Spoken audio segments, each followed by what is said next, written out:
আক্ৰমণ কৰে বিশেষ সম্প্ৰদায়? প্ৰথম কথা হৈছে এইকেইদিনৰ ভিতৰত প্ৰায় 41গৰাকী ব্যক্তি বানপানী গৰাখহনীয়াত মৃত্যুৰ মুখত পৰিছে। ভাল পালোহেঁতেন শুনি পেলাই যদি কেবিনেট মিটিঙত 1 মিনিট মৌন প্ৰাৰ্থনা কৰিলেহেঁতেন যে বানাক্ৰান্ত মানুহখিনি মৃত্যুৰ এই শোকৰ সময়ত সমভাগী হৈছোঁ বুলি। খানা খাইছে বুলিতো লিষ্টখন আহি আছে, 25 বিধ ব্যঞ্জনেৰে খানা খাইছে। খানা খোৱাৰ লিষ্টখনতো আহি আছে, কিন্তু 41জন মানুহৰ এতিয়ালৈকে যিটো এক্স গ্ৰেচিয়া পাব লাগে কোনেও পোৱা নাই।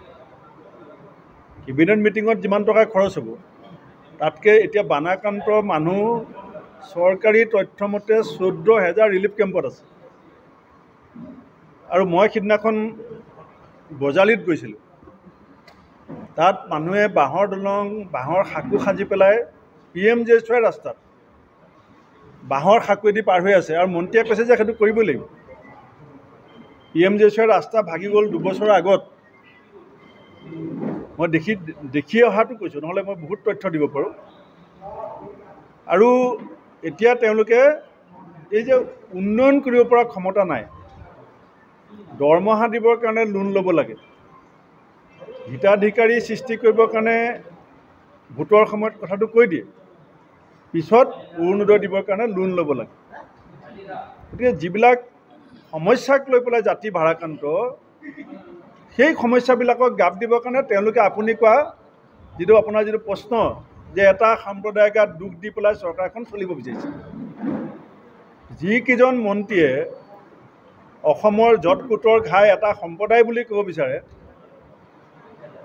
মই সেইকেইজন মন্ত্ৰীক সুধিব বিচাৰিছোঁ যে তিনিচুকীয়াত জামিনী প্ৰজাক ধৰ্ষণ কৰি মাকক আত্মহত্যা কৰিবলৈ বাধ্য কৰা অপৰাধীকেইজনৰ নামটো কি তেওঁলোকে কৈ দিয়ে। অপৰাধীৰ জাতি ধৰ্ম চাব নালাগে, অপৰাধী জামিনী প্ৰজাক ধৰ্ষণ কৰা, শিৱসাগৰ জিলাত দামিনী প্ৰজাৰ গাত গৰম পানী ঢালি দিয়া এজন অপৰাধী হয় নে নহয়? শিৱসাগৰ জিলাত যে দামিনী প্ৰজাৰ গাত যে গৰম পানী ঢালিছিলে সেইজনো অপৰাধী। নগাঁৱত যে কীৰ্তি কমলক ড্ৰাগছ মাফিয়া সজাবলৈ লাগিছিলে, যে ভৰিত যে গুলিয়াই দিছিলে, সেই গুলিয়াই দিয়া পুলিচজনো অপৰাধী। তিতাবৰৰ যে পুলিচ চাকৰিত ইণ্টাৰভিউ দিবলৈ ওলোৱা দীপাংকৰ গগৈ বিনা দোষত ধৰি আনি মৰিয়াই অতিশয্যা কৰি তাক যে আত্মহত্যা কৰিবলৈ বাধ্য কৰিলে, গৃহ বিভাগৰ সেই কৰ্মচাৰীকেইজনো অপৰাধী। আইনে ক'তো জাত পাত বিচাৰ কৰিলে কাৰণে অপৰাধী ছেকশ্যন আছে। ধৰ্ষণ কৰিলে তাৰ ছেকশ্যন বেলেগ, মাৰ্ডাৰ কৰিলে ছেকশ্যন বেলেগ, চুৰ কৰিলে ছেকশ্যন বেলেগ, মাৰপিট কৰিলে ছেকশ্যন বেলেগ।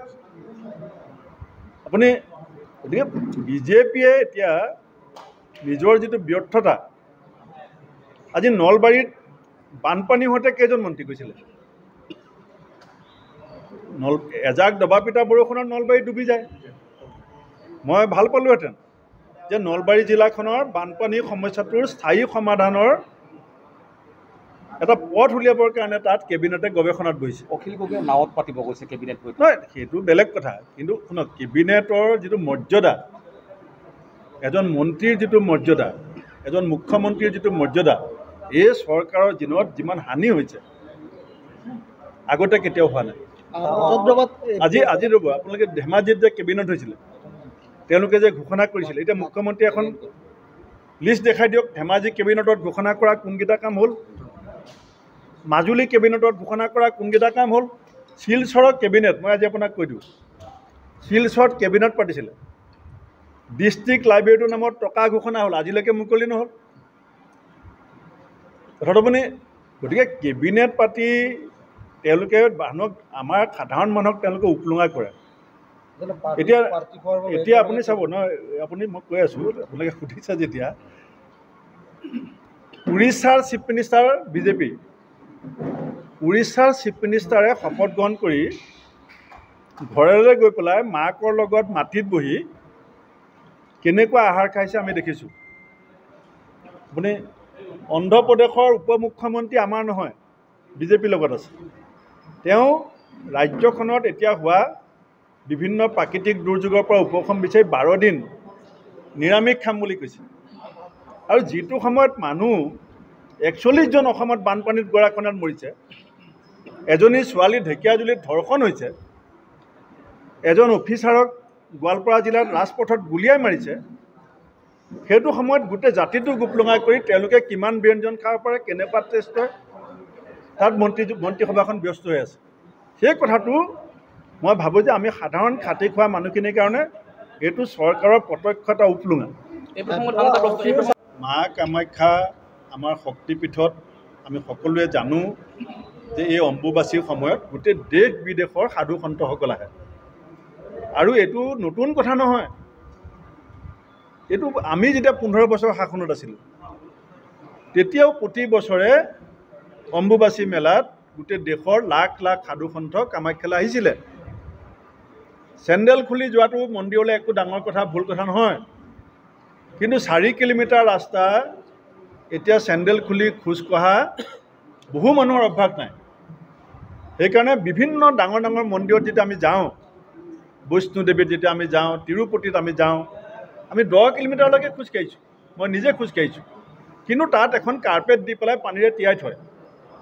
ডাবল ইঞ্জিন চৰকাৰ, উন্নয়নৰ গংগা বৈ আছে বুলি কয়, পইচাৰ অভাৱ নাই বুলি কয়, 22টা আইটেমৰ খানা খাবলৈ পইচা আছে, এখন কাৰ্পেট কিয় পাৰি দিব নোৱাৰে 4 কিলোমিটাৰ? যদি বৈষ্ণোদেৱীত পাৰে, তিৰুপতিত পাৰে, তে মা কামাখ্যাত কিয় নোৱাৰে? সেইটো 1 নম্বৰ কথা। দ্বিতীয়তে, চৰকাৰে জানে যে কিমান সাধু সন্ত এই 3 দিনত আমাৰ ইয়ালৈ আহিব। যদি চৰকাৰৰ ক্ষমতা নাই, তে চৰকাৰে ক'ব লাগিছিলে যে যোনে যোনে পাৰে আপোনালোকে আহি পেলাই আমাক সহায় কৰক। আজি যিটো অভাৱনীয় যিটো পৰিস্থিতি তাত হৈছে, আমাৰ যিটো অসমৰ অতিথি পৰায়ণতা, আমাৰ যিটো আতিথ্য, তাত এটা কলংক সানিছে বিজেপি চৰকাৰে। আজি যিটো বাহিৰৰ পৰা মানুহ অহাৰ যিটো অসমৰ প্ৰতি যিটো আক্ৰোশন, সেই আক্ৰোশনটো কামাখ্যাৰ ঘটনাটোৱে বিক্ৰোশনলৈ পৰিণত কৰিছে।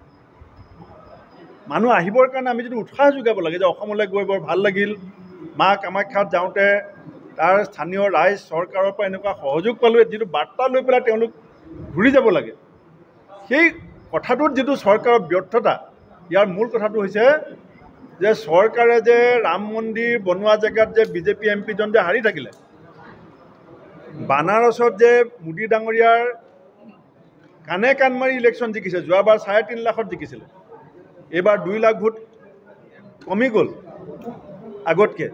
এই যে তেওঁলোকে যে এটা লোকসভা নিৰ্বাচনত আশা কৰা মতে 400 পাৰ যে নহ'লে, তাৰ প্ৰতিশোধ লৈছে এই সাধু সন্তসকলৰ ওপৰত।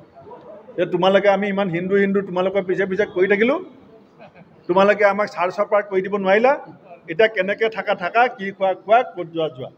উপায় নাপায় সাধু সন্ত এতিয়া ধৰ্ণা দিবলগীয়া হৈছে। বিহালী উপনিৰ্বাচনত আপোনাৰ